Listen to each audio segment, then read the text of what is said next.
Complutense de Madrid.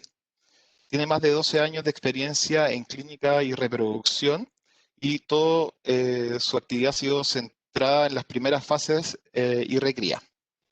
Ha participado en diversas publicaciones científicas, así como en congresos y jornadas técnicas a nivel nacional e internacional. Carolina actualmente forma parte del equipo técnico de rumiantes de MSD Salud Animal España. Y nada, solamente me queda agradecerte, Carolina, por estar junto a nosotros, junto a toda Latinoamérica, para que podamos conocer todo lo que tienes para enseñarnos. Así que muchas gracias, Carolina, y te dejo el micrófono.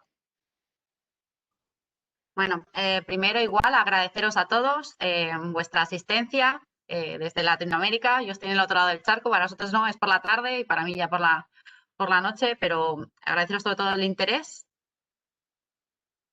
Trabajar más en recría, yo creo que es un tema muy interesante y que necesita todavía mucho trabajo y en el que hay mucho campo por mejorar. Y como ha comentado Felipe, a lo largo de la presentación vamos a hablar principalmente de la salud pulmonar. Ya se ha hablado, ¿no?, en otros módulos, sobre todo de los problemas a lo mejor de diarreas neonatales y los problemas de las primeras semanas de vida. Y ahora vamos a adentrarnos en otro de los grandes problemas que todavía tenemos mucho campo en el que mejorar. Si quieres pasar a la siguiente, Laura. Tocaría, ¿no? Ahora lo que vamos a hacer es, con sus teléfonos celulares, si pueden escanear el código QR que aparece en pantalla, o bien ingresar a www.menti.com y utilizar el código 2449536 para que puedan participar junto con nosotros en algunas preguntas que le va a hacer Carolina. La primera pregunta es, ¿cuántos años de experiencia tiene usted trabajando en bovinos? Rápidos.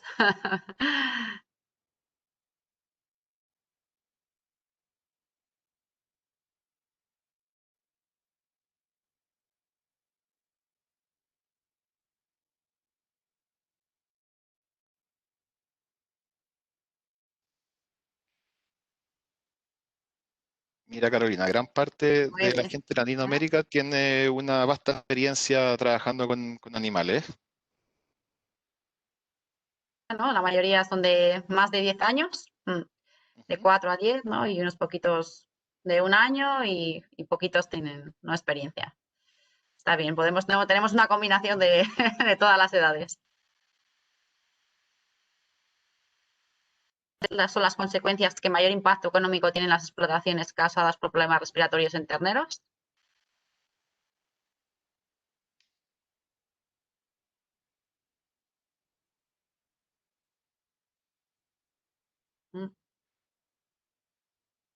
A ver, ahí están apareciendo las respuestas.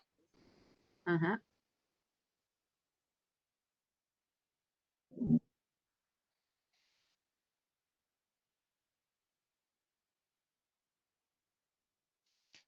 Está peleado. Bueno.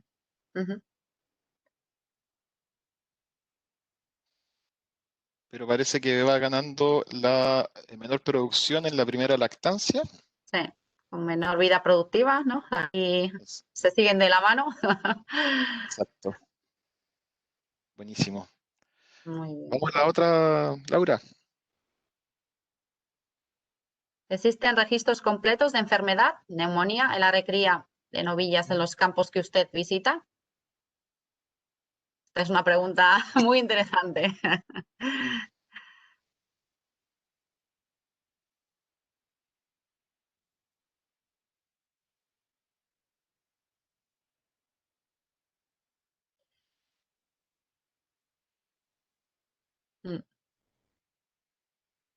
Son bien extremistas. O existen o no existen. Eso, existen y completos, no. Vamos a ver después, según tu experiencia, qué es lo que pasa en Sí, sí, España. sí. Después iremos viendo todo un poco. Para los siguientes roles, indique de mayor a menor el tiempo que dedica cada uno al análisis de los datos de incidencia de enfermedad respiratoria. Está también.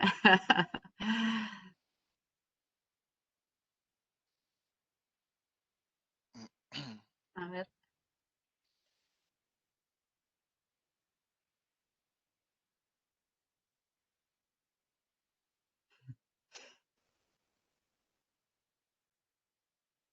Bueno,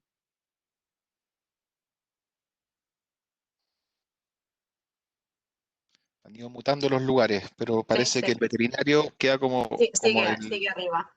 Sí, buenísimo. Mm. Realmente no, el veterinario tiene, es parte de su trabajo y al final yo creo que vamos a ir más encaminados al análisis de datos. Bueno, y ahora vamos a continuar con la presentación de Carolina, así es que Carolina, te dejamos el 100% del control de la presentación. Muy bien, vale. Laura, eso te iré indicando para cada vez que hay que pasar de diapositiva. Bueno, un poco con las preguntas que hemos hecho al principio, poco a poco iremos respondiendo un poquito y también yo creo que es muy interesante compartir, ¿no?, cómo se trabaja a este respecto, ¿no?, de un lado y al otro del charco. Yo creo que las similitudes son mayores de las que muchas veces pensamos. Y yo creo que siempre cuando hablamos de la neumonía, yo creo que es una de las enfermedades que más repercusiones tiene en la recría y que hemos trabajado mucho, y la verdad que se ha trabajado mucho a nivel de estudios, a nivel, ¿no?, de conocimientos, a nivel de nuevas vacunas, nuevos medicamentos, pero realmente seguimos teniendo una incidencia muy alta en las granjas. Y también a medida que aumenta el tamaño de las granjas, vemos que estos problemas también aumentan. Por eso os pongo en la presentación, aquí que podéis ver, realmente cómo a lo largo de los años se han ido recogiendo los datos del USDA de Estados Unidos y veis que la incidencia, la mortalidad, tanto la mortalidad como el porcentaje de animales que se han muerto por problemas respiratorios continúan siendo muy parecidos, ¿no?, a lo largo de los años, ¿no? Desde el 91 hasta el 2007, que están aquí analizados, vemos que el porcentaje de muertes provocadas por problemas respiratorios, ¿no?, a nivel un 21,3, un 24,5, un 21,3, muy parecidos todos los años. Y lo mismo en el postdestete. Por lo tanto, si quieres pasa a otra, Laura, ¿vale? Y os pongo estos datos que están más actualizados, ¿no?, de los últimos años, estudios realizados, y veis que, ¿no?, al final el porcentaje de bajas debidas a neumonía en la fase lactante continúa siendo muy parecido, ¿no? Un 25,5 en el 2010, un 22 en el 2014, un 19,3 en el 19. Por lo tanto, pasa a otra, Laura. Yo creo que lo que nos hace pensar es esto. Debemos de enfocar esta enfermedad de una manera diferente, porque vemos que, ¿no?, dices, sí que mejoramos en ciertos aspectos, pero no conseguimos reducir la incidencia y las repercusiones de esta enfermedad. La siguiente. Esta es la agenda un poquito de la presentación que voy a hacer. Vamos a empezar hablando de las repercusiones del síndrome respiratorio bovino. Habéis respondido, ¿no?, un poco cuáles eran las causas, ¿no?, que pensabais más importantes o el impacto más grande que tiene la enfermedad respiratoria. Pues lo vamos a desarrollar. El segundo punto, yo creo que también muy interesante, es conocer la dinámica de la enfermedad en la granja. Ahora que estamos todos, ¿no?, enfrentados un poco al COVID, ¿no?, hemos empezado a ver la importancia que es, ¿no?, cuál es la dinámica, cuál es la incidencia, cuáles son los grupos de riesgo, cómo se desarrolla. Pues vamos a hablar un poquito de esto, que yo creo que es muy interesante para poder controlar y prevenir esta enfermedad. Y por punto final, vamos a hablar del abordaje integral. La neumonía es una enfermedad multifactorial, ¿no?, es igual que las diarreas. Son necesarios los patógenos, pero necesitamos también otros factores que ayudan a que se desarrolle esta enfermedad. Y los vamos a tratar un poquito también. La siguiente. Vale, las repercusiones del síndrome respiratorio bovino, si puedes ir pasando, esta es más rápida, Laura. Hemos visto un poquito los efectos que son a corto plazo sobre el animal y yo creo que lo que más impacta en la economía, y como muy bien habéis dicho, son los efectos a largo plazo, que ahora desarrollaremos. La siguiente. Hemos visto que es la principal causa de mortalidad en los terneros a partir de los 30 días de vida. No sabemos que en los primeros 30 días de vida, normalmente las diarreas, los problemas digestivos son la mayor causa de baja, pero a partir de los 30 días de vida y, por supuesto, en terneros de cebo, es la principal causa de mortalidad. Aquí tenéis los datos del 2014 en Estados Unidos, en el que podéis ver que los problemas respiratorios representan un 16%. Y aquí os pongo ejemplos de granjas españolas, ¿vale?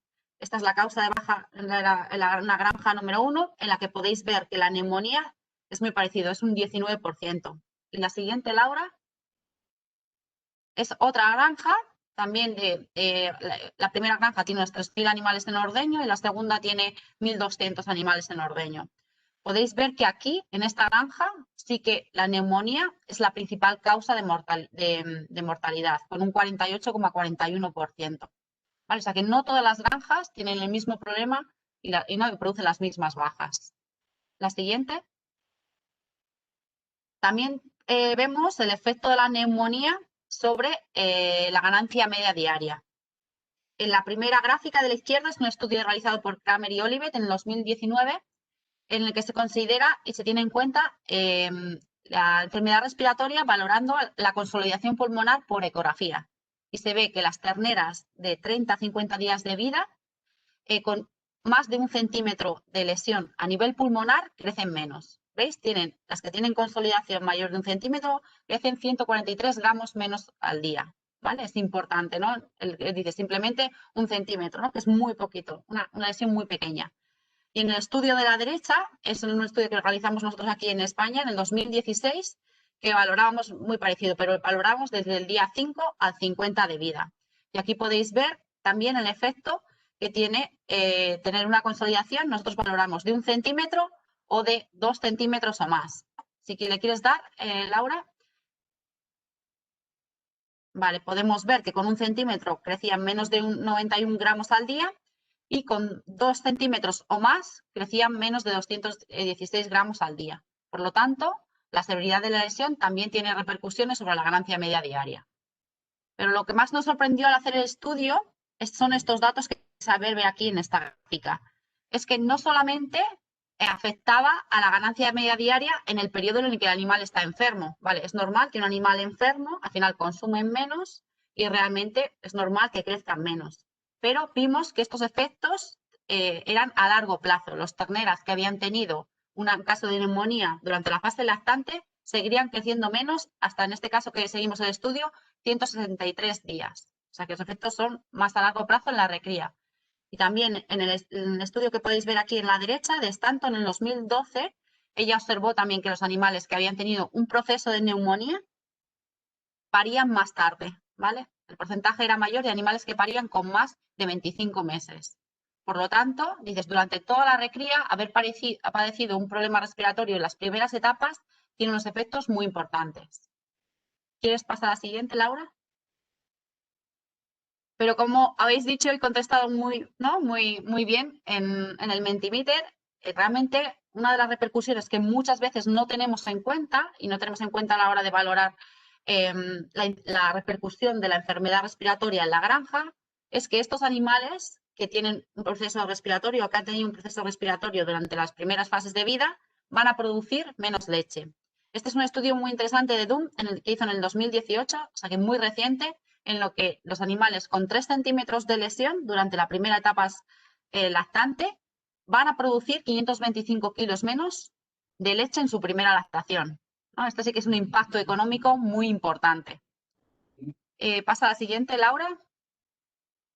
Y yo creo que no solamente nos quedamos con eso, sino que también esta enfermedad lo que puede producir, que también habéis contestado algunos de vosotros, es que a medida que aumenta el número de casos de respiratorio, aumenta el porcentaje de bajas en la primera lactación. Aquí podéis ver, ¿no? Los animales con 4 casos de respiratorio durante la recría tienen un 17% de posibilidad de ser baja en la primera lactación. Y también reduce los días de leche, ¿no? Dices, aquí estos animales que tienen más de 4 casos, ¿no? Tienen menos días de leche. Por lo tanto, yo creo que la repercusión es que muchas veces calculamos el impacto económico de la neumonía simplemente teniendo en cuenta, ¿no?, las bajas, tratamientos, ¿no?, y a lo mejor el valor del animal. Tenemos que tener en cuenta que a lo mejor tienen mucho más peso estos efectos a largo plazo, porque realmente muchos de estos animales, muchas de estas novillas, no vamos a recuperar la inversión que hemos hecho sobre ellas, ¿no? Si son bajas en la primera lactación, no habremos recuperado la inversión y estaremos perdiendo dinero con ellas.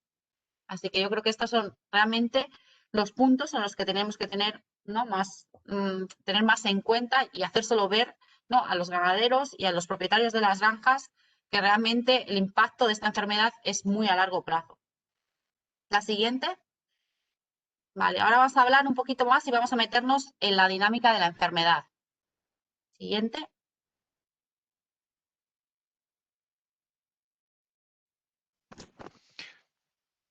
Antes de continuar, Carolina, vamos a algunas preguntitas de Mentimeter, ¿te parece? Muy bien. Las leo igual, ¿no? ¿Cuáles son los Sí. métodos de diagnóstico de enfermedad respiratoria que se emplean en los campos lecheros?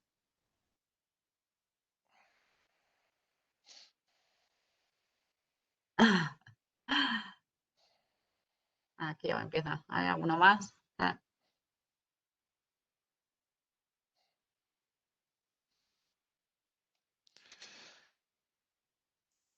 Me gustan las respuestas que se están dando porque hay muchas cosas que tú nos vas a contar donde podemos mejorar este diagnóstico. Mm,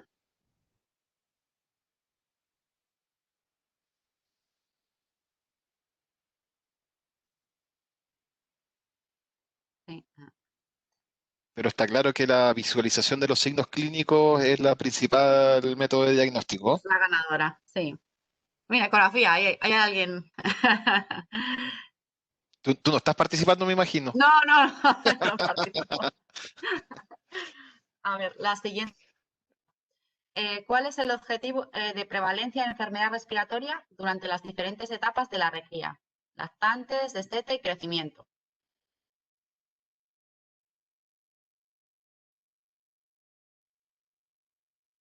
Ujú.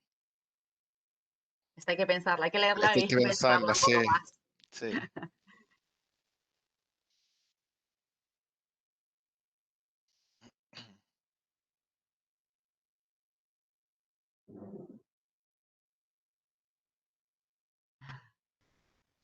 Para simplificarla, está dividido en tres partes, que es antes del destete, tenemos la opción de menor o igual a 10%, otra opción tenemos menor o igual al 5%, en el post-destete sea inferior a 120 días, que sea menor o igual al 5%, y de 121 a 180 días que sea menor o igual al 2%, y otra alternativa que es menor o igual al 5%. Mm,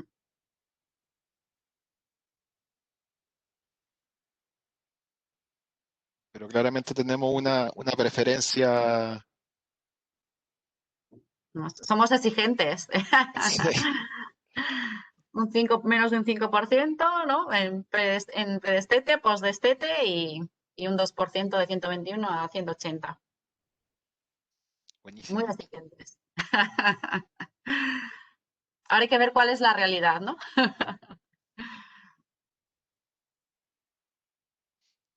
Y ahora continuamos contigo, Carolina, con la presentación. Sí, va muy correlacionada. Hemos dicho, ¿no?, que íbamos a hablar de la dinámica y yo creo que para conocer, ¿no?, la dinámica de la enfermedad nos tenemos que hacer ciertas preguntas y algunas de las preguntas ya las habéis contestado. Al final, ¿quién registra los tratamientos? Es muy importante. Segunda, ¿quién los analiza?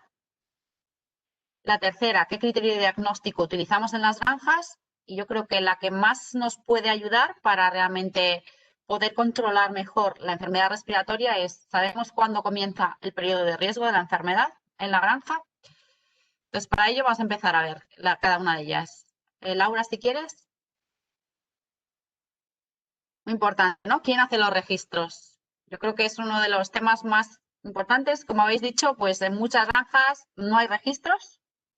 O sea, que no se registra realmente, se trata a los animales, pero no tenemos registro ¿no?, del porcentaje ni quién. En otros sitios, pues a lo mejor son los trabajadores que lo registran y a veces, pues también o no registran todo, se equivocan, o quién pasa, ¿no? Al final pasan un papel, ¿no? Toman en una libreta los datos, luego hay que pasarlos a un ordenador. O sea que normalmente tenemos bastantes problemas con hacer un correcto registro.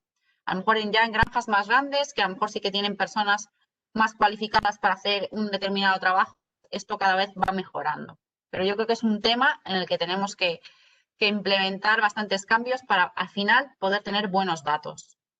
La siguiente. ¿Quién analiza los datos? Bueno, os habéis dicho, ¿no? En la mayoría habéis dicho que normalmente somos los veterinarios, en la mayoría de las granjas, a lo mejor los veterinarios, que trabajamos en conjunto con, ¿no?, con los dueños de la explotación, los encargados de la explotación. Al final somos los que hacemos, ¿no?, un poquito el análisis general de los datos. Y aquí os pongo, por ejemplo, un ejemplo de una granja en la que trabajamos aquí en España, en la que vemos los registros en las diferentes etapas. La prevalencia al final de los tratamientos en las casetas individuales, en este caso tiene luego casetas colectivas, bueno, que son iglús, luego reagrupan en grupos pequeños de unos 6 animales y después reagrupan en grupos más grandes de 20 animales. Y aquí teníamos los registros de los tratamientos en cada una de las zonas. Y si le das, Laura, cuando muchas veces analizas los datos, realmente aquí nos parecía que donde teníamos el problema más grave eran las casetas, ¿no?, en las casetas individuales. Pero lo que sucedía es que aquí no se registraban los datos cuando se trataba a lo mejor un grupo entero. A lo mejor cuando la prevalencia de la enfermedad se veía que se disparaba por encima del 30, decidían tratar del 30%, trataban a todos los animales. Pues eso no lo registraban. Entonces, realmente parecía que tratábamos más las terneras de las casetas, pero realmente el grupo que más se trataba era el primer reagrupamiento grande que se hacía. Por eso muchas veces hay que analizar eso. Analizamos los datos, pero tenemos que ver cómo se han cogido estos datos. Muchas veces malos registros nos hacen entender mal la enfermedad y lo que sucede, ¿no?, con la enfermedad en la granja.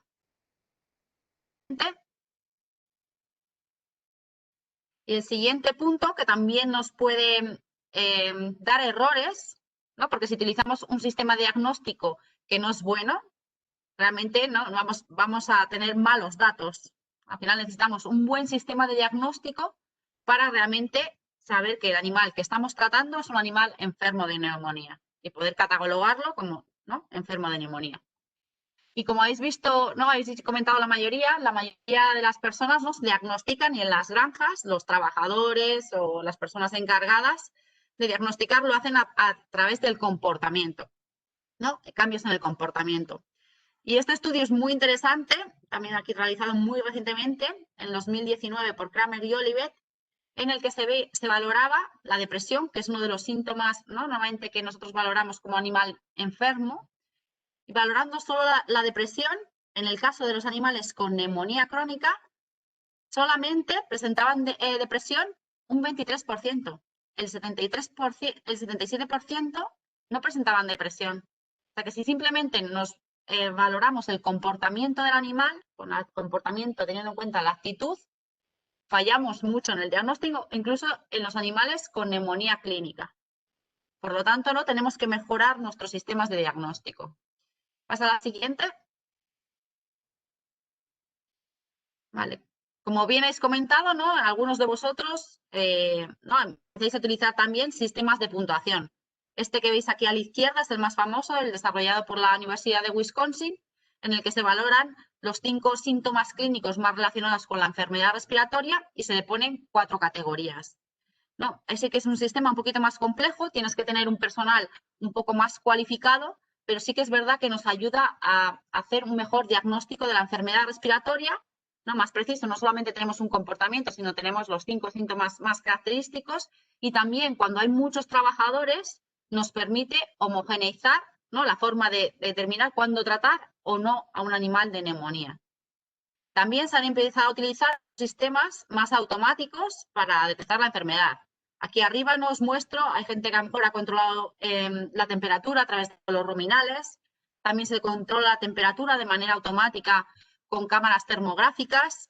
Yo creo que uno de los avances más grandes ha sido la monitorización en las nodrizas del comportamiento de alimentación, ¿no?, del tiempo de que los animales están tomando la leche, el tiempo de succión, la calidad de la succión. Todo esto nos está dando datos sobre la salud del animal. Y aquí en la parte izquierda podéis ver esta ternera que tiene, ¿no?, un pendiente, ¿vale? Que este yo creo que es uno de los sistemas más modernos de detección de enfermedad, en el que realmente tú ves con este pendiente, es un acelerómetro, y se puede controlar la succión de los animales en las casetas el comportamiento, la actividad y también la rumia. Y a partir de ahí te hace un algoritmo y te dice qué animales tienes que revisar como enfermos. Yo creo que el futuro en nuestras explotaciones, yo creo que cada vez irán más a intentar automatizar el sistema de diagnóstico.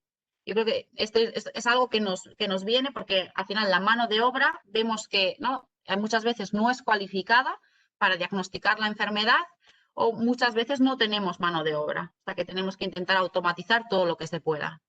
Entonces yo creo que un poco el futuro va a ir hacia ahí, hacia estos sistemas automáticos de detección de enfermedad. Pasa a la siguiente. Otra cosa que creo que ha cambiado bastante en los últimos años ha sido de saber cuándo comienza, ¿no? Hemos dicho el periodo de riesgo. Y sí que teníamos la idea al principio de que normalmente los problemas respiratorios aparecían post-destete, ¿no? Tras el destete de los animales. Cuando reagrupábamos los animales eran cuando aparecen la mayoría de los procesos respiratorios. Y aquí en este es el gráfico de una granja en el que los patios 1, 2, 3, 4 son los patios que tiene tras el destete de los animales, como podéis ver aquí en la foto de la derecha. Y sí que veis que es verdad que cuando reagrupamos a los animales y pasan semanas es cuando veis que aumenta bastante la enfermedad respiratoria y mucho, aquí como podéis ver esta granja que tiene problemas de instalaciones, y muchísimo, un 83% de los animales tenían lesión y fiebre. O sea que sí que es verdad que cuando juntamos animales, los metemos en instalaciones que no son muy buenas, con problemas a lo mejor de pues, mala orientación o mala ventilación, tenemos más problemas. Pero pasa a la siguiente, Laura. Sí que hemos visto en los últimos años con la utilización de la ecografía que muchas veces los problemas respiratorios empiezan antes del destete, durante la fase lactante. Y todo empezó un poco con diferentes investigadores que empezaron a utilizar la ecografía, tanto Buczynski, como podéis ver aquí en este trabajo, como Terry Olivet, que empezaron a ver que realmente los procesos respiratorios empezaban muy pronto en la vida. En este trabajo de Buczynski en el 2018 podéis ver, estas son las de vida, podéis ver abajo, en primera semana, segunda semana, tercera semana. Veis que en este caso, en esta granja, los problemas respiratorios empezaban en la segunda semana de vida. El porcentaje era pequeñito, pero empezaban ya muy pronto. Y veis en la semana 5 y en la semana 6 los porcentajes de terneras con consolidaciones eran ¿no? muy altos, hasta un 24%. O sea que empezamos a ver que realmente que a lo mejor los problemas tras el destete no es que aparecieran ahí, sino que se acrecentaban ahí al juntar todos los animales. Pero empezamos a tener los problemas respiratorios antes de tiempo. Vale, pasa a la siguiente, Laura. Por lo tanto, al empezar a ver las lesiones mucho antes, nos dimos cuenta de que teníamos que hacer un nuevo acercamiento. Las lesiones pulmonares hemos visto que tienen impacto grande sobre el crecimiento y aumenta también la incidencia de la enfermedad. Muy interesante, nosotros veíamos lesiones pulmonares mucho antes de que aparecieran los síntomas clínicos. O sea que realmente detectas con la ecografía pulmonar muchos subclínicos, ¿vale? A lo mejor si los hubiéramos dejado, pues los hubiéramos, ¿no? Hubieran tenido los síntomas respiratorios 1, 2, 3, 5 días más tarde. Otra cosa que se vio que las lesiones son dinámicas. Las lesiones pulmonares aparecen, desaparecen. Es decir, tú puedes tratar a un animal y recuperarse de él y después, a lo mejor, tras el destete, ese animal puede volver a tener otra lesión pulmonar diferente, recuperarse o no recuperarse. Y también lo que vimos es que existen muchos fallos en los tratamientos antibióticos y más de los que nos parece. Porque muchas veces, yo creo que eso es un tema del que también tenemos que hablar bastante, es que muchas veces los tratamientos antibióticos se ponen tarde, cuando las lesiones pulmonares muchas veces ya son irreversibles. Las dosis que utilizamos a veces no son las correctas y sobre todo, yo creo que uno de los más importantes es la duración de los tratamientos. Muchas veces tenemos animales con neumonías crónicas, con 4 o 5 lóbulos consolidados y a lo mejor le damos un tratamiento antibiótico de 1 día o 2 días o tratamientos de 5 días y tenemos que reflexionar un poco cómo se trata la neumonía en humana. A lo mejor una persona con neumonía puede estar 1 mes con tratamiento antibiótico para que se recupere. Entonces, se pueden ver todas estas cosas. La siguiente, Laura. Entonces nos hizo ver un poquito mejor lo importante que es conocer, ¿no?, cómo se desarrollan estas enfermedades en la granja para poder intentar reducir la gravedad de las lesiones al primer tratamiento para que haya una mejor respuesta y poder anticiparnos a los problemas. Porque, como hemos dicho, nuestro objetivo es obtener pulmones sanos, ¿no?, en la primera actuación, pero pulmones sanos también cuando destetamos los animales. La siguiente. Y os pongo aquí esta reflexión. Este es un médico experto en ecografía pulmonar humana. Y ahora con todo el tema del COVID, ellos han empezado a también, antes no se utilizaba mucho la ecografía a nivel de medicina y a nivel de medicina, no a nivel de, no de hospitales, sino de los centros médicos. Y él, claro, reflexiona y dice, ¿por qué utilizar un fonendoscopio cuando tenemos una herramienta que nos puede ayudar muchísimo más y que podemos utilizar en cualquier centro médico? ¿Vale? ¿Por qué no volver a utilizar la ecografía? Y esta es un poco la reflexión que yo os hago. Yo creo que muchos de vosotros, como habéis puesto, ¿no?, algunos utilizáis la ecografía, pero muchos, ¿no?, al final, pues yo también he ido hasta hace muy pocos años, pues con un fonendo, un termómetro y dices tú, bueno, con un sistema, un score para poder diagnosticar los animales de neumonía.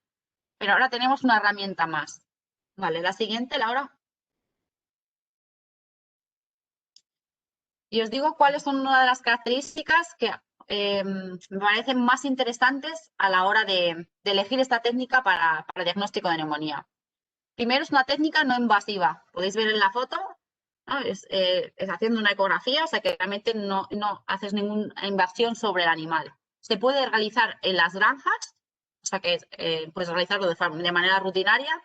Cuando coges experiencia, lo puedes realizar en 1 o 2 minutos.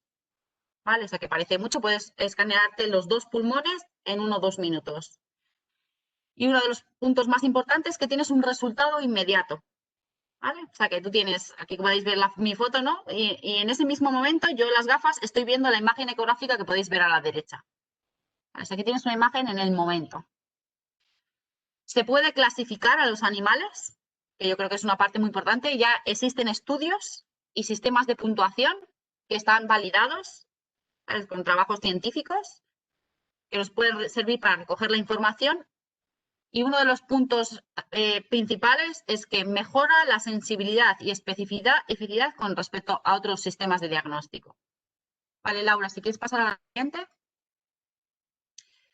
Vale, ahora vais a tener 3 vídeos. Espera, Laura, no le des. Cada uno de ellos es un vídeo de animación, simplemente para que veáis las imágenes y sin tener conocimientos grandes de ecografía, que muchos de vosotros a lo mejor ya los tenéis porque trabajáis, ¿no?, con la ecografía para reproducción o para evaluar a nivel abdominal u otras herramientas diferentes, realmente para que podáis ver, ¿no?, qué es lo que se ve. Laura, si quieres darle al primer vídeo, a ver si se ve.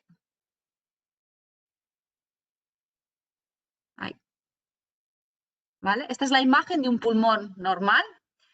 El pulmón normal, sabéis que no se ve realmente porque como está completamente aireado, las ondas ultrasonidos se reflejan y lo único que vemos es la línea de la pleura y por debajo una serie de líneas que se llaman líneas A, que son el reflejo realmente de las ondas ultrasonidos sobre la línea de la pleura. Si quieres, repítelo para que lo vean un poquito más. ¿Esta? Vale. ¿No? Al final dices, no veo nada. Realmente un pulmón aireado no tendríamos que ver nada, solamente vemos en la línea de la pleura y los artefactos que se producen. Estas líneas, ¿no?, que se producen por repetición y es por refracción de las ondas ultrasonidos. Vale, si ahora pones la segunda imagen, el segundo vídeo. Vale, aquí de repente no vemos en el centro, ahí, una parte que ha cambiado de consistencia, de cogenicidad. Vale, vemos como un rectangulito entre medias ¿no?, el pulmón normal, un rectangulito que ha cambiado de densidad. Vale, ahí lo ves, ¿no?, que se queda ahí. Si quieres, repítelo un segundito, Laura. Lo ves ahí en la imagen, en el medio, justo, ¿no? Parece como un cuadradito y que hace por debajo como una cola de cometa. Y vemos que ha cambiado la estructura. Tiene una estructura ecográfica muy parecida a la del hígado, que es muy denso ecográficamente. Vale, y si ahora pones el tercer vídeo, Laura. Aquí ha cambiado completamente, ¿no? Ya no vemos esas líneas. Ahora vemos un tejido con una consistencia muy parecida al hígado y por dentro vemos estas líneas hiperecoicas blancas que son los bronquios llenos de líquido, que se llama broncorama, ¿vale? Si quieres repetirla. ¿Veis qué diferencia? Y es el mismo, ¿sabes? Es la misma lóbulo, que he recorrido varios lóbulos, o sea, que es la misma vídeo en diferentes animales. Yo creo que a lo mejor no hay que ser, ¿no?, un experto realmente para realmente poder diferenciar, ¿vale? Que es, ¿no?, un pulmón sano, un pulmón con una lesión de 1 o 2 centímetros y un lóbulo consolidado entero con encima una infección activa con esas líneas hiperecoicas y un broncorama. Vale, si quieres la siguiente, Laura. Sí, a ver, tienes que darle ahí. Vale.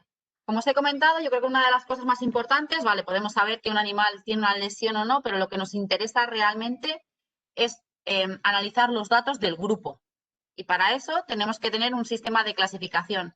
Nos podemos revisar 20, 30, 40 terneras que tengamos, 100 terneras que tengamos en casetas, pero tenemos que clasificarlas, ¿vale? Y sí que tenemos la oportunidad de que ya hay, ¿no?, diferentes scores que podemos utilizar. Creo que es muy importante para recoger datos.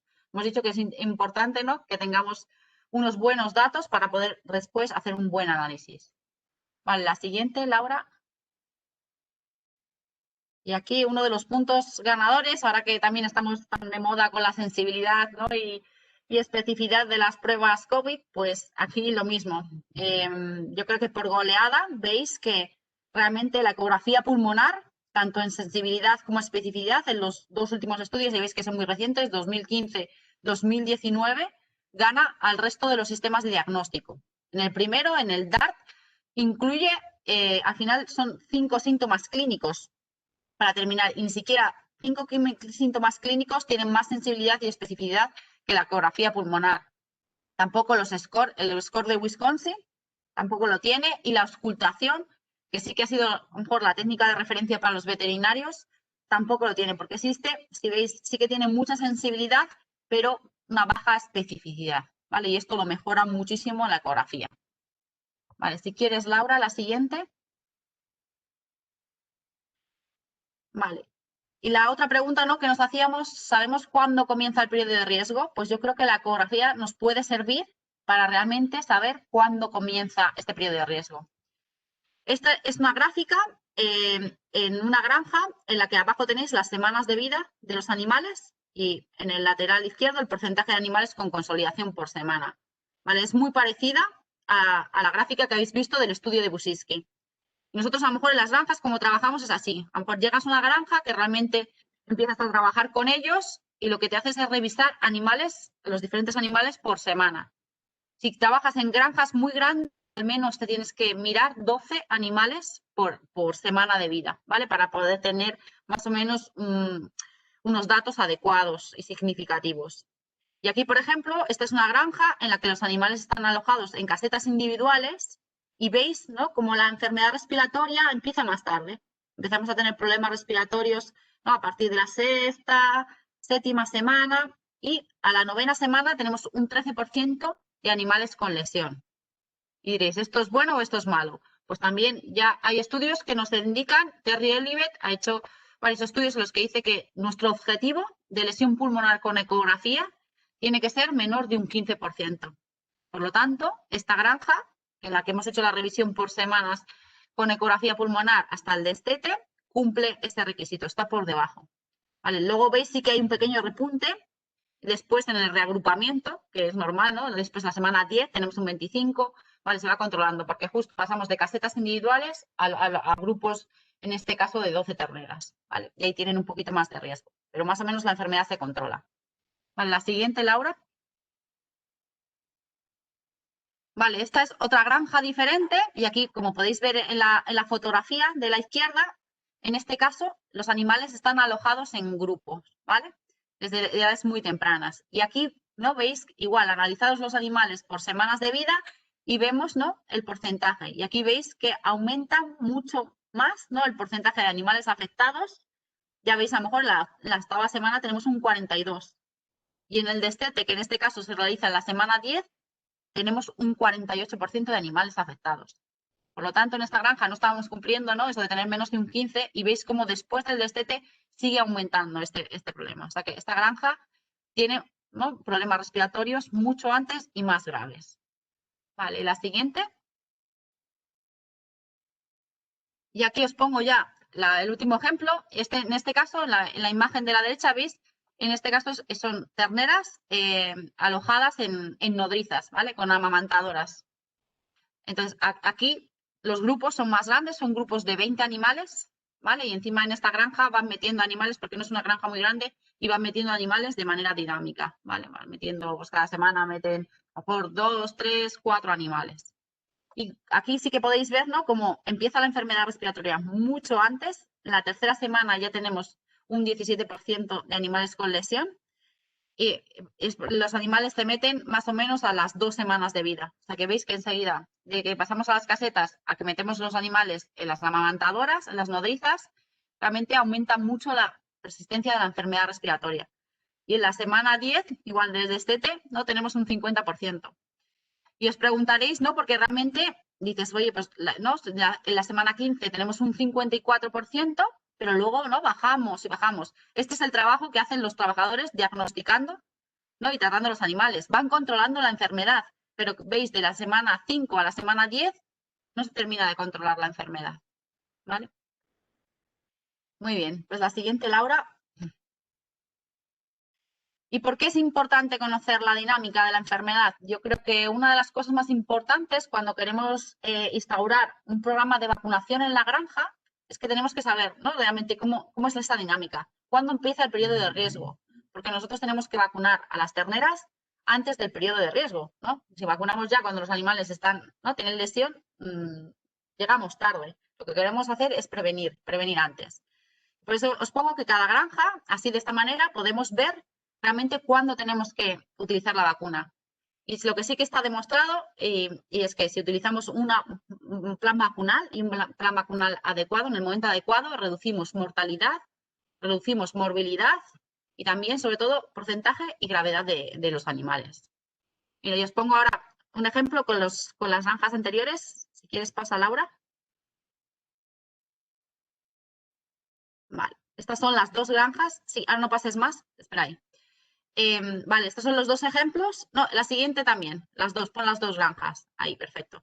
Vale, hemos puesto el ejemplo de la granja en casetas individuales, que la enfermedad respiratoria aparecía un poquito más tarde, y os pongo el otro ejemplo, mucho más, ¿no?, de una granja de mucho más riesgo, en la que la enfermedad respiratoria empieza mucho antes. A partir de la tercera semana subimos, ¿no?, vamos subiendo exponencialmente. Ahora, si quieres, dale una vez. Realmente, en esta granja, a la hora de plantearnos vacunar en la granja de casetas individuales, podemos plantearnos trabajar con una vacuna parenteral, vacunar, revacunar, justo para que estén revacunadas antes del periodo de riesgo, que son, ¿no?, tras el destete, la semana 10 en este caso. Entonces nos daría tiempo de utilizar una vacuna parenteral, vacuna y revacuna, y estaríamos completamente protegidos antes del periodo máximo de riesgo. Pero ¿qué pasa en la segunda, en las granjas? Si quieres, dale, Laura. Pues muchas veces en estas granjas, a lo mejor que no nos da tiempo, ¿no?, la enfermedad respiratoria se reproduce muy rápidamente, necesitamos utilizar, ¿no?, intranasales que tienen, ¿no?, una respuesta de inmunidad mucho más rápida. Y siguiente, Laura, después, en estas granjas de alto riesgo, complementarlas con una parenteral. Normalmente nosotros, así en granjas de este tipo, que realmente tenemos una prevalencia muy alta, se vacunan por vacuna intranasal para los virus, para después vacunar con la parenteral virus y bacterias, cubres virus y bacterias, y vacunas y revacunas con la parenteral, para tener una protección mucho más global y más grande en todo el periodo de riesgo, porque veis que aquí el riesgo es muy grande y necesitamos, ¿no?, un plan vacunal muy consistente. Muy bien, Laura. La siguiente. Vale, y ya para terminar un poquito, vamos a hacer un pequeño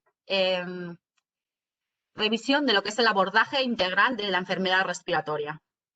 A ver, la siguiente, Laura.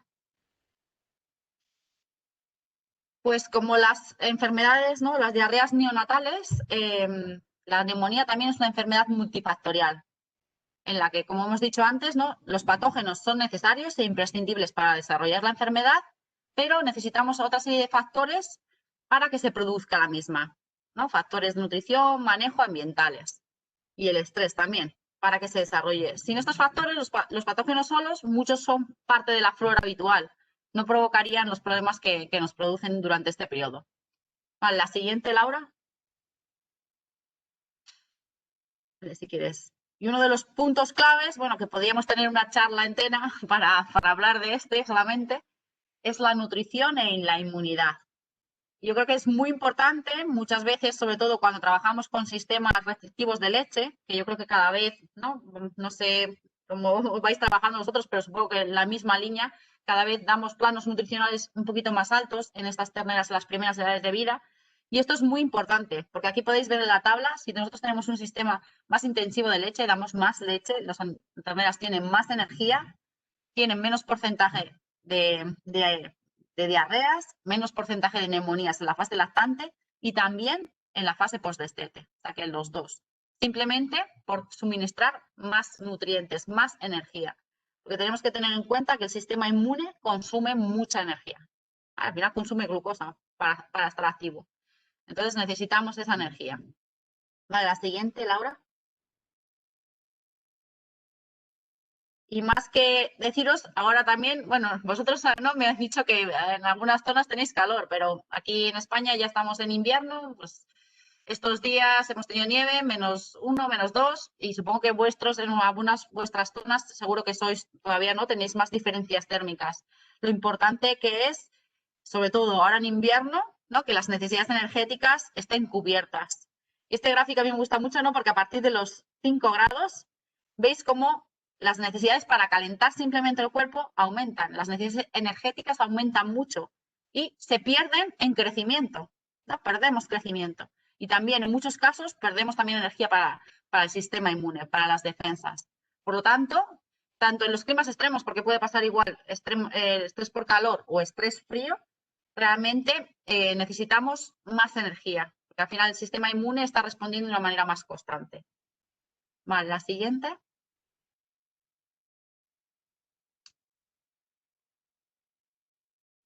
Vale. La siguiente, y también muy importante y relacionada mucho, ¿no? Al final, cómo se organiza el trabajo y cómo hacemos el manejo de los animales. Yo creo que es una de las patas también fundamentales para el desarrollo de la enfermedad.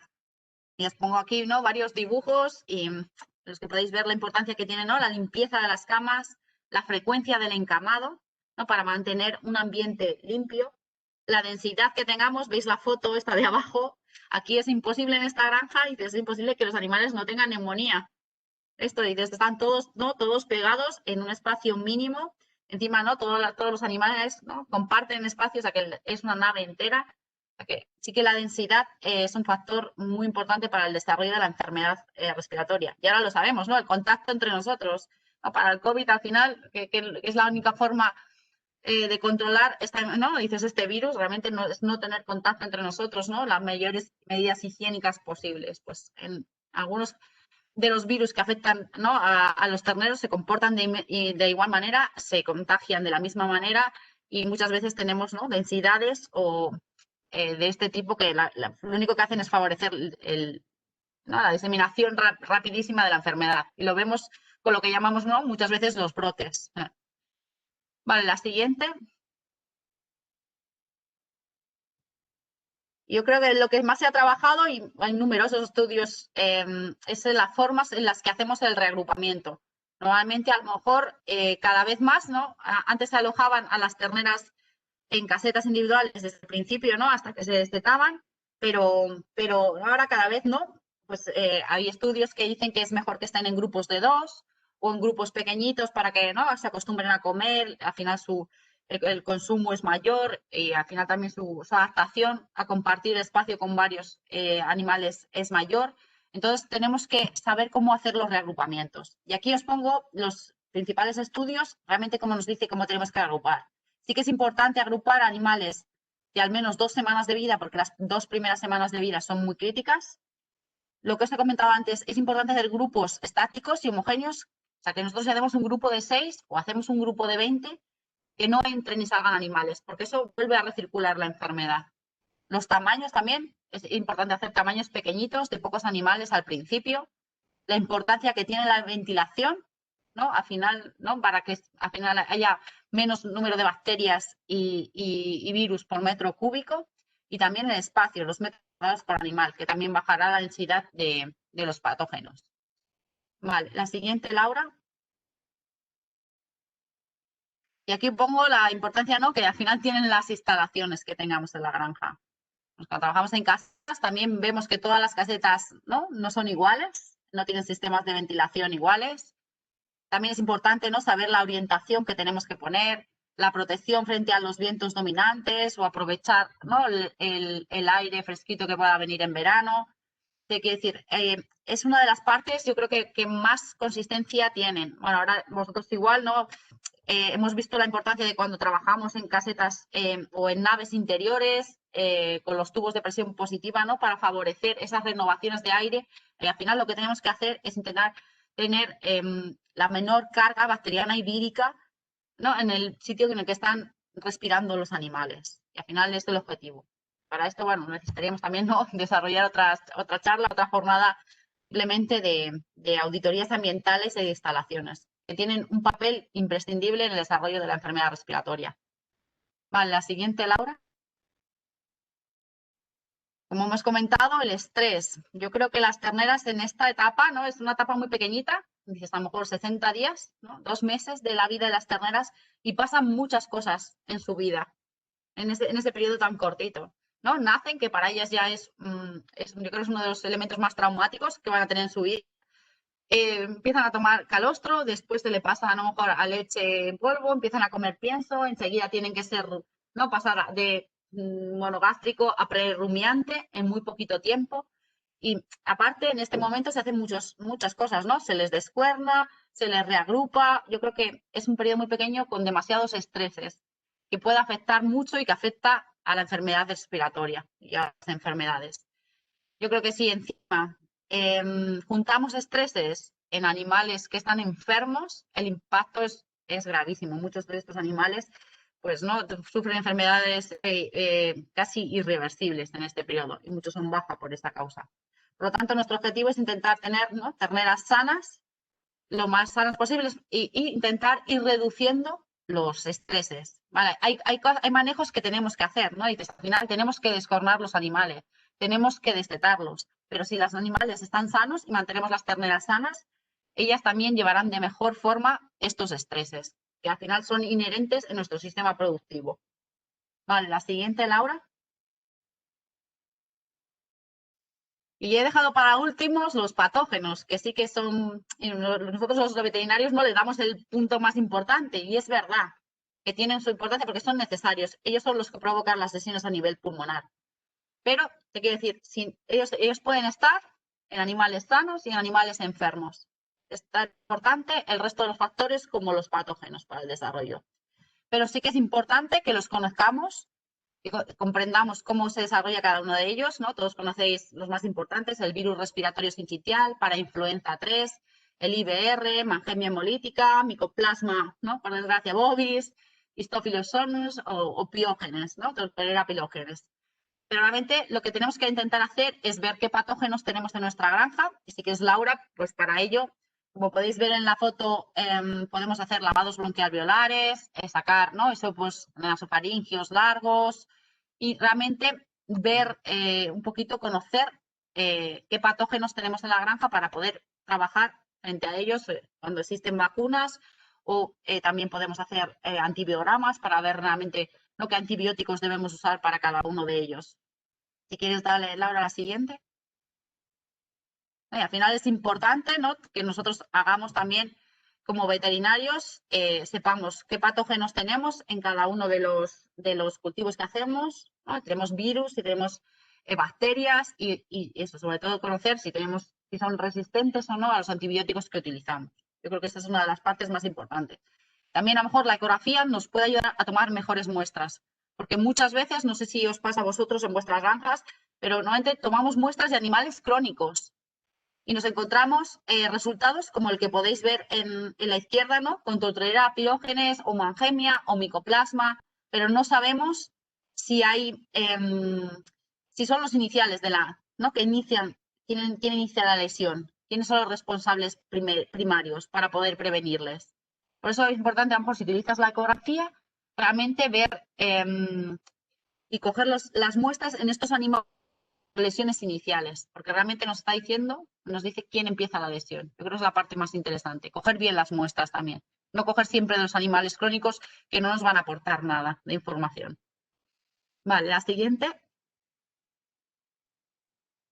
Entonces, a mí me gusta mucho, bueno, este gráfico lo utiliza un compañero y me gusta mucho porque es muy representativo de realmente cómo se comporta el síndrome respiratorio bovino. Y él lo llama como el síndrome de del vaso que se llena gota a gota. Dale la siguiente, Laura.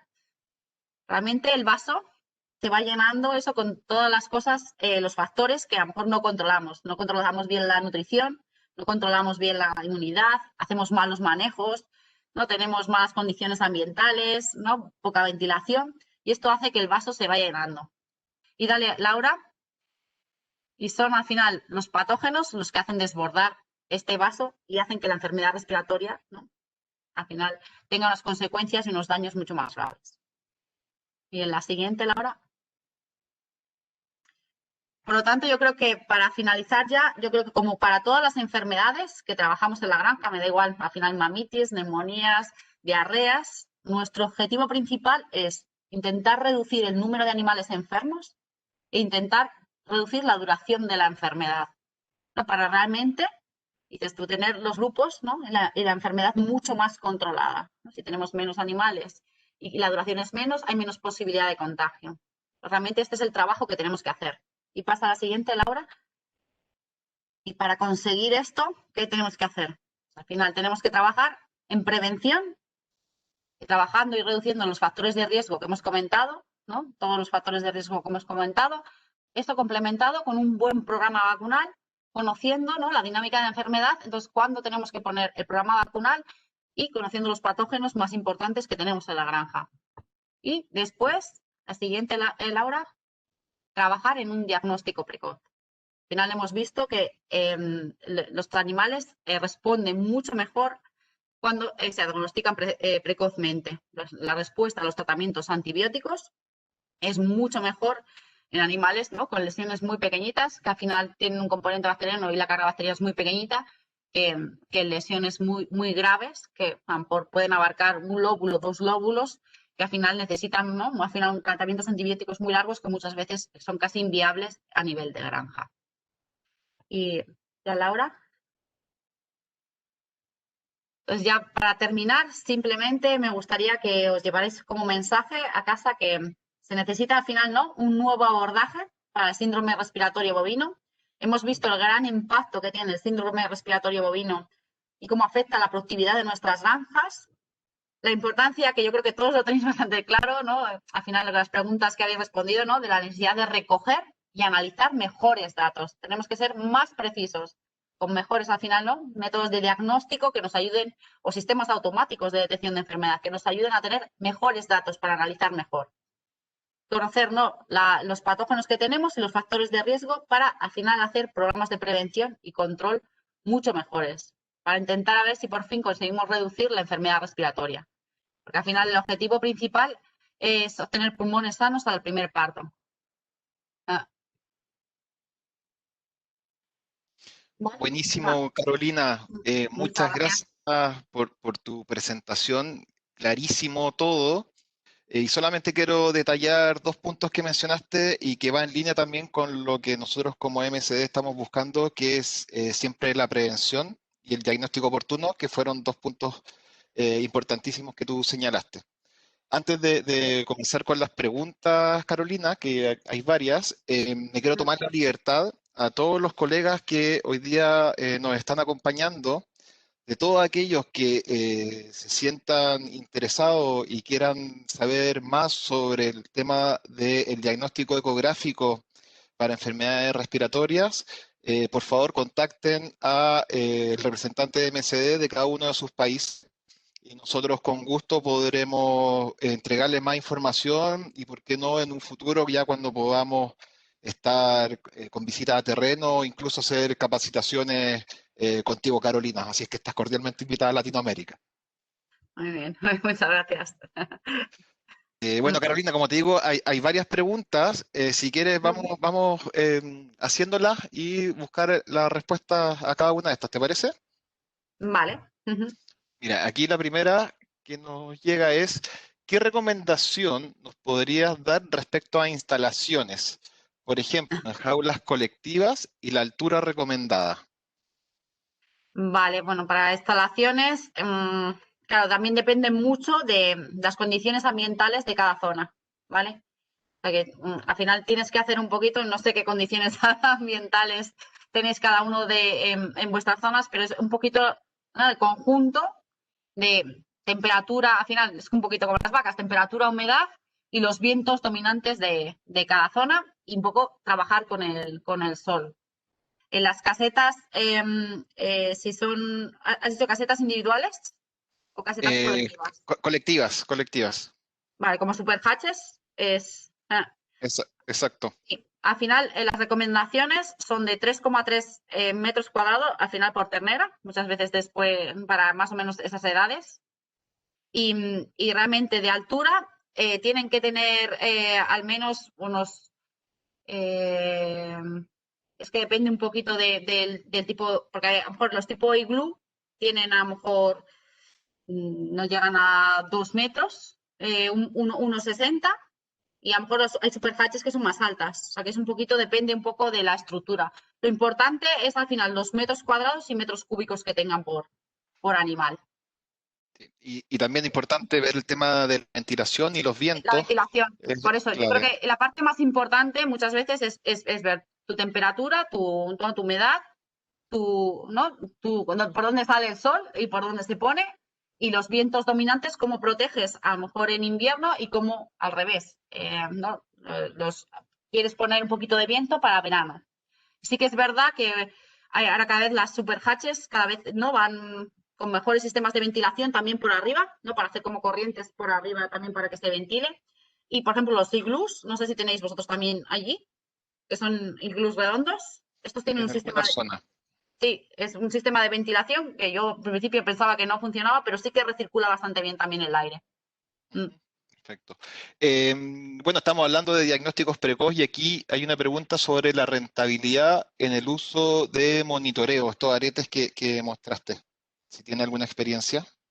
Sobre rentabilidad en el uso de la ecografía, la Es, monitorización no, ecográfica. del monitoreo, los aretes, Los TAC. los tags, sí. Vale, bueno, por ahora nosotros aquí en España estamos empezando a trabajar con ellos. Creo que esta pregunta te la podré responder en unos meses porque vamos a empezar varias pruebas en diferentes granjas, pero yo creo que simplemente a nivel de trabajo, por ejemplo, lo que te puede ahorrar en mano de obra cuando trabajas en casetas individuales Ujú. es Perfecto. muchísimo. Si quieres, un segundito solo. Vale, un segundito que me tengo que cambiar de sitio. Sí, no hay problema. Un segundito, que es que me van así no a apagar. Es que aquí es por la noche ya.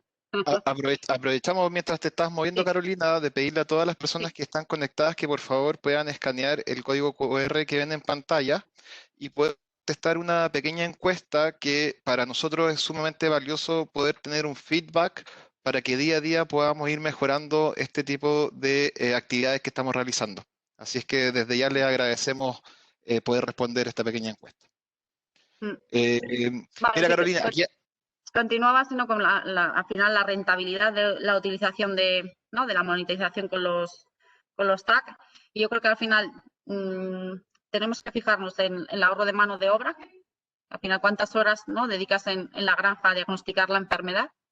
Y después hay que ver realmente la precisión de este sistema. Si el algoritmo al final nos detecta a los animales enfermos, podemos diagnosticar hasta 1 o 2 días antes. Yo creo que yo haré los números y os mantengo informados, pero yo creo que va a ser muy rentable. Mira, respecto al diagnóstico por ecografía, nos están preguntando si se puede usar el mismo que para hacer el diagnóstico reproductivo y cuál sería la especificación que necesitaría el equipo. Realmente se pueden utilizar las mismas ondas, tanto puedes usar la sonda lineal como la convexa, podéis utilizar las dos. Y realmente las especificaciones son las mismas que para Normalmente utilizan unos 7,5 MHz, o sea que realmente la mayoría de los equipos que utilizamos, ¿no?, ahora para reproducción te lo dan. O sea que realmente se puede utilizar, es decir, yo lo utilizo en los dos campos, o sea que lo utilizas para reproducir. O sea que puedes usar Perfecto. sí, es la lineal o la convexa y 7,5 MHz son las limitaciones. Casi todos los equipos que ahora utilizamos, la mayoría, ¿no?, de los veterinarios tienen esos requisitos. Perfecto. Hay muchas preguntas, estoy tratando de seleccionar las que no podamos responder. Posteriormente se las haremos llegar en un correo, así es que todo va a ser respondido. Aquí hay una pregunta bien interesante que nos preguntan sobre el patógeno, ¿ya?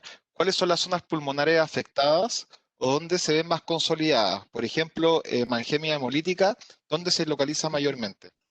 Esto, bueno, con la ecografía no sabes realmente, una de las limitaciones que Claro. tienes es que no puedes distinguir el patógeno que está produciendo. Para ello tendrías que hacer, ¿no?, al final, o sacar una muestra y podré corroborarlo. Pero las zonas donde más se afectan, yo creo que lo sabéis todos si hacen, ¿no?, al final necropsias, son los lóbulos craneales y el más afectado es el lóbulo craneal derecho, la parte craneal del lóbulo craneal derecho, porque, ¿no?, el primer es una cuestión anatómica, ¿no?, porque está el peor aireado y el de la tráquea, el primer bronquio, ¿no?, que sale, va a este lóbulo.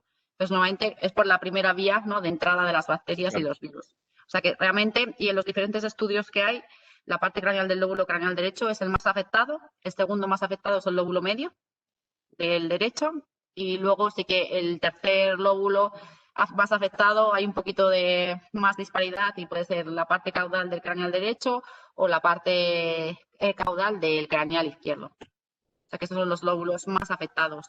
Sí que a lo mejor los patrones son un poquito diferentes, que sí que nos sirven un poquito para diferenciar por neumonías por aspiración, que también, ¿no?, pueden ser muy frecuentes en estos animales jóvenes, porque, ¿no?, los patrones vemos que podemos observar lesiones en los lóbulos caudales, ¿vale?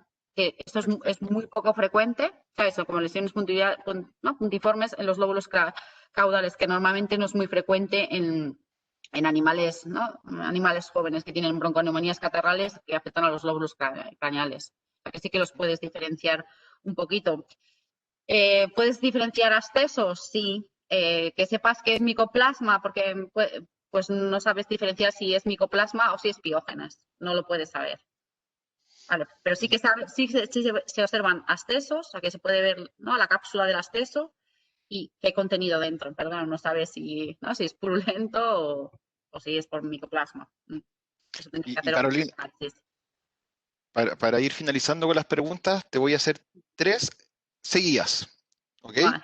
¿Estás preparada? De acuerdo.